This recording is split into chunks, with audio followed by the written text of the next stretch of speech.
कसे आहात सगळे? मजेत ना? आज आम्ही आलेलो आहोत माहूर ह्या क्षेत्रात आणि आम्ही दर्शन घेणार आहोत रेणुका माते आणि दत्त महाराजांचे. तर आता आम्ही आलेलो आहोत दत्त मंदिराकडे. तुम्ही पाहू शकता इथे मागे दत्तचं मंदिर आहे. तर इथली हिस्ट्री अशी की हे जे मंदिर आहे हे दत्तात्रय महाराजांचं तपोभूमी मानलं जातं, म्हणून इथे हे पवित्र स्थान सगळ्यांना मानण्यात येत आहे. तर चला बघूया, आपण तिथले दर्शन घेऊया आणि यानंतर आपण जाऊया रेणुका मातेकडे.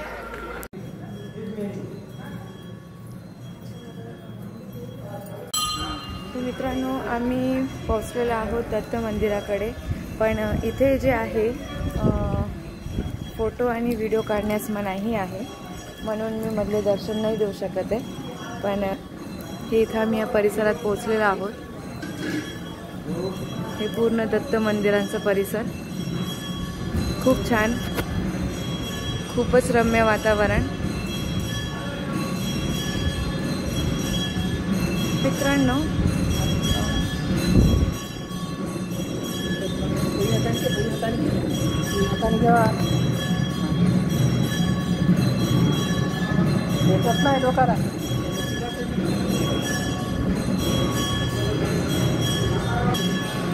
मित्रांनो असे इथे दत्त मंदिरात दत्त महाराजांची आरती चालू आहे आणि माझं नशीब की आम्हाला ती आरती भेटली.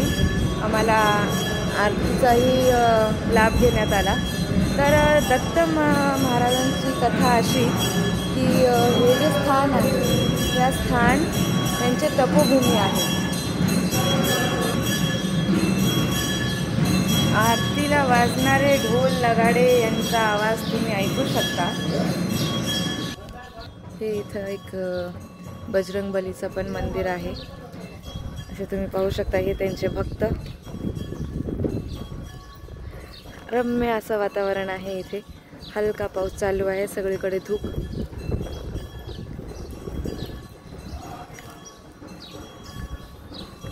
तर दत्तात्रय महाराजांची कथा अशी की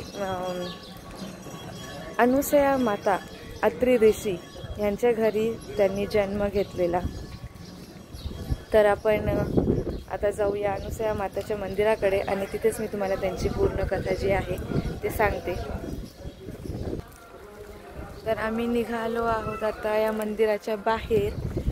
असा हा वातावरण तुम्ही पाहू शकता.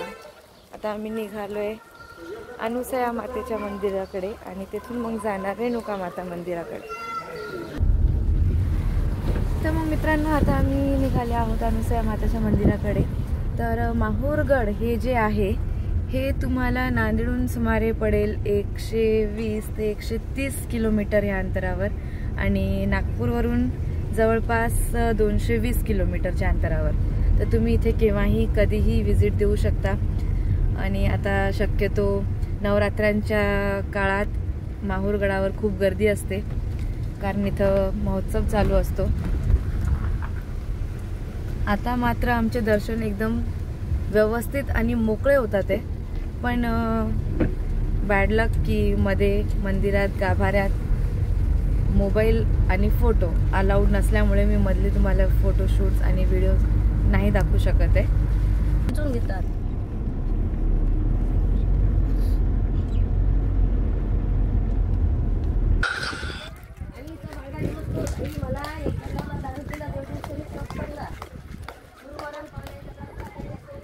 आता पोहोचलेलो आहोत अनुसया माता मंदिराच्या पायथ्याशी. हे पायऱ्या आहेत इथे. जगण्याचा काही मार्ग नव्हता. हे असं हे पाहू शकता तुम्ही. आता इथून आम्ही आलेलो आहे अनुसया माताच्या मंदिराकडे. तर मस्त असं वातावरण आहे, पहा किती छान.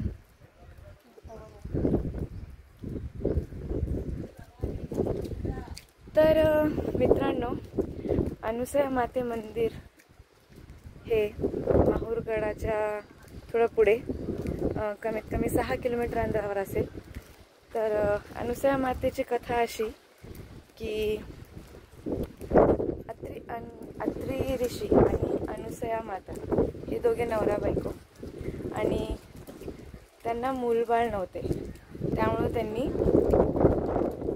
खूप तपश्चर्या केली, खूप उपासना केली आणि नंतर त्यांना वरदान म्हणून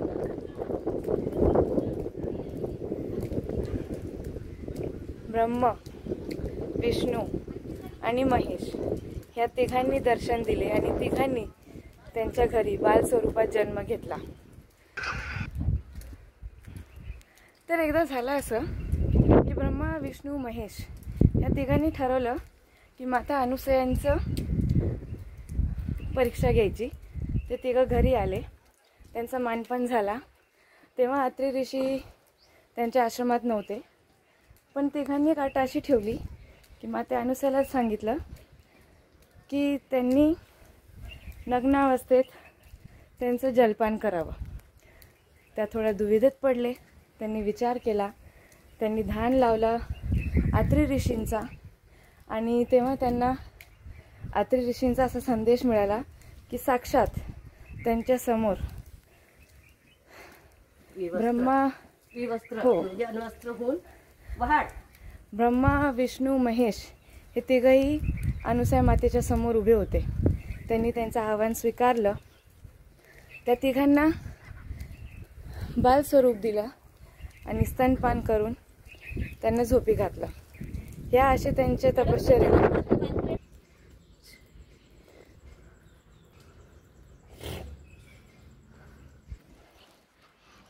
तिन्ही देव त्यांच्या ह्या तपश्चर्याला प्रसन्न झाले आणि त्यांनी अनुसूया मातेला वरदान मागण्यास सांगितले।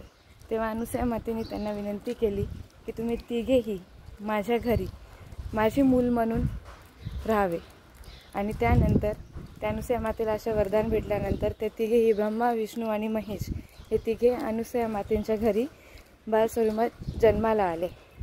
विष्णू हे दत्तात्रय महाराजांच्या स्वरूपात, ब्रह्मा चंद्रमाच्या स्वरूपात आणि महेश म्हणजेच महादेव हे दुर्वासा ऋषींच्या स्वरूपात त्यांच्या घरी जन्माला आले। ही होती माता अनुसूयाची कथा, हिस्ट्री किंवा त्यांची थोडीफार माहिती। तर हे असं इथलं पाहू शकता, मंत्रमुग्ध करणारा हा परिसर, वातावरण आणि अद्भुत अशी ही कथा नक्कीच तुम्हाला आवडली असेल। हे अनुसूया माता मंदिरचं प्रवेशद्वार हे तुम्ही बघू शकता। हे असं मंदिर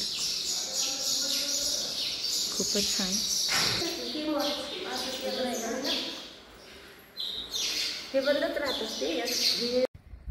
तर मग मित्रांनो, अशी झाली आमची माहूरगडची यात्रा। आता आम्ही निघालोय खाली, आम्ही अनुसूया मातेच्या खाली उतरतोय आणि रेणुका मातेच्या इथे पण फोटो काढण्यास सक्त मनाई आहे। तिथली ही व्हिडिओ आणि फोटोज मी तुम्हाला दाखवू शकत नाही, त्यामुळे मी तुम्हाला त्यांची माहिती अशीच सांगते। रेणुका मातेचं जर आपण इतिहास बघायला गेलं तर त्यांचा इतिहास असा की ती परशुरामाची आई आणि जमदाग्नीची अर्धांगिनी ह्या नावाने त्यांना ओळखलं जातं। तर एकदा जमदाग्नी ऋषींनी त्यांना पाणी घेण्यासाठी पाठवलं होतं आणि त्यांना यायला उशीर झाला। जेव्हा त्यांनी त्यांच्या अंतर्ध्यान करून त्यांनी त्यांची माहिती काढली तेव्हा त्यांना असं कळालं की ते कुठेतरी रमलेले आहेत आणि त्यामुळे मग त्यांनी आपल्या पुत्रांना आदेश दिला की तुम्ही तुमच्या आईचा वध करा। पण चारही मुलांना तेवढी हिंमत नव्हती की ते त्यांच्या आईचा वध करू शकतील। आणि जेव्हा परशुराम आश्रमात परत आले तेव्हा परशुरामाने आपल्या वडिलांचा म्हणजे जमदाग्नींचा आज्ञा पालन केलं आणि आपल्या आईचं शिरच्छेद केला। ह्यामुळे त्यांचे पिता म्हणजेच जमदाग्नी फार खुश झाले, कारण की परशुरामांनी त्यांच्या आज्ञेचं पालन केलं होतं आणि त्यांनी त्यांना वर मागायला सांगितलं। त्यांनी वरदानमध्ये आपल्या आईचं जीवदान आणि आपल्या भावांचा जीवदान मागितला आणि तसं त्यांना आपली आई आणि आपले भावंडे परत मिळाले। तशी ते किल्ली आपली नोट आहे, तशी हे ईश्वर किल्ली, भक्ती किल्ली हे आपली एक नोटच आहे। बरोबर, म्हणून मला असा शौक आहे का कोण काही दिलं का माळ राहो, कोणते ग्रंथ राहो, कोणतं पुराण राहो, म्हणजे याचा मला फार शौक आहे। आणि मी तेच सांगते का तुमच्या घरात सर्वच आहे, पण हा ग्रंथ जर तुमच्या ओठात आहे ना मग तुम्ही पोटातही ठेवा किल्लीमध्ये बरोबर. तर दत्तात्रय बालक्रीडा घेऊन जातो. नक्की नक्की. म्हणजे कसं आता कोणी 7 अध्यायाची काढली, कोणी 14 अध्यायाची काढली, आता या शाखेची 14 अध्यायाची काढली, तर त्याच्यात हे पठणच नाही आहे. तर त्याच्यामुळे तुम्ही काय करा, दत्तात्रय बालक्रीडा. नक्की. आम्हाला ह्या मावशी भेटले होते, यांनी आम्हाला मी मीना कारंजेकर माहूरच्या खूप चांगली आम्हाला यांनी माहिती सांगितली, यांचं सानिध्य आम्हाला लाभलं आणि यांच्यामुळे आम्हाला भरपूर काही शिकायला मिळाला. तुमचं नाव? मीना कारंजेकर. मीना कारंजेकर. मीना अनंतराज कारंजेकर. माझे गुरु अनंतराज कारंजेकर देवाज्ञा झाली. आता आम्ही बहिणीला घेऊन इथं बसतो. ह्या दरबाराचा प्रवेश मिळाला, आम्हाला जेवण पण मिळालं सर इथूनच. आता 12ला जेवण चालू होते काय आमचं दोघीचं, पण आमच्या बहिणीचा 1 महिन्याचा उपास असल्यामुळे ती काही जेवणार नाही. आमचं जेवण पण आता जिथं बसलो या दरबारात आता 2 वर्ष. तर मग मित्रांनो, एकदा असंच जमदाग्नी ऋषींच्या आश्रमात सहस्त्रार्जुन आले. त्यांचा आदर पाहून सत्कार झाला आणि त्यांनी जे बघितलं की तिथे त्यांना जे पंचपक्वान वगैरे देण्यात आले होते, त्यांच्या ते सहस्त्रार्जुन खूप प्रसन्न झाले. त्यांना असं वाटलं की हे एवढं व्यवस्था कोणी आणि कशी केली असेल. जेव्हा त्यांना कळालं की ह्या सगळ्या व्यवस्थेच्या मागे, ह्या सगळ्या पंचपक्वानाच्या मागे कामधेनू नावाची एक गाय आहे, तर त्यांनी त्याला घ्यायची इच्छा व्यक्त केली. परंतु जमदाग्नी महाराजांनी, जमदाग्नी ऋषींनी त्याला खूप तपश्चर्या करून मिळवलं होतं, म्हणून त्यांनी ते देण्यास नकार दिला. या गोष्टीवरून सहस्त्रार्जुनाला खूप राग आला आणि त्यांनी अचानक भयानक एकदा जमदाग्नी ऋषींच्या आश्रमात हल्ला केला. या हल्ल्यात त्यांना आश्रमात खूप तहसनस केली आणि जमदाग्नी ऋषींचा वध झाला. तर ह्या आश्रमात जमदाग्नी ऋषींचा वध झाला आणि त्या वेळेस परशुराम आश्रमात उपस्थित नव्हते. त्यांनी सहस्त्रार्जुनांनी रेणुका मातेवर सुद्धा खूप प्रहार केले. असं म्हटलं जाते की सहस्त्रार्जुनांनी 21 वार रेणुका मातेवर केलेले होते.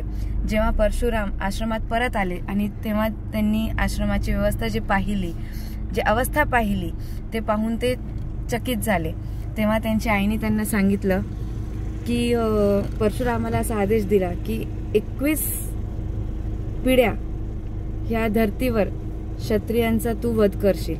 आणि त्यांनी आपल्या आईचं पालन केलं, आज्ञेचं पालन केलं आणि तसेच ते आपल्या पित्यांचं शव आणि फार गंभीर अवस्थेत आपल्या आईला घेऊन ते यात्रेला निघाले, कारण त्यांना आपल्या पित्यांची अंत्येष्टी करायची होती. त्यासाठी ते इथे नांदेडच्या किनवट तालुक्यात ह्या माहूरगडावर आले. त्यांना ही जागा योग्य वाटली. इथे त्यांनी आपल्या पित्यांचा म्हणजेच जमदाग्नी ऋषींचा अंत्यविधी केला.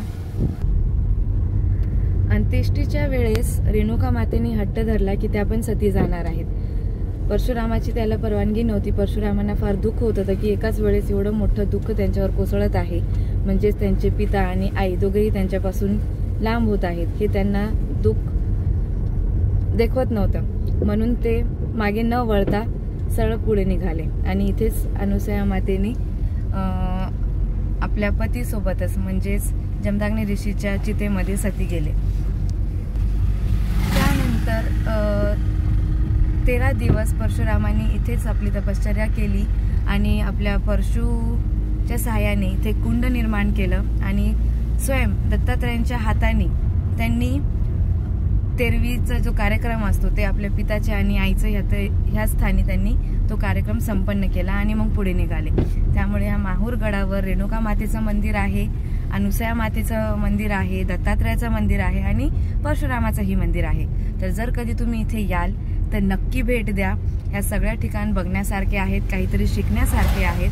तर नक्कीच तुम्हाला यातून काही ना काहीतरी नवीन कळणारच आहे. तर अवश्य भेट द्या. आणि शेवटी माझी ही व्हिडिओ तुम्हाला कशी वाटली, जर काही चूक झाली असेल तर कमेंटमध्ये नक्की कळवा आणि प्रतिसाद द्या आणि प्रोत्साहन द्या की जेणेकरून माझी पुढचीही व्हिडिओ तुमच्यापर्यंत पोहोचतील. धन्यवाद.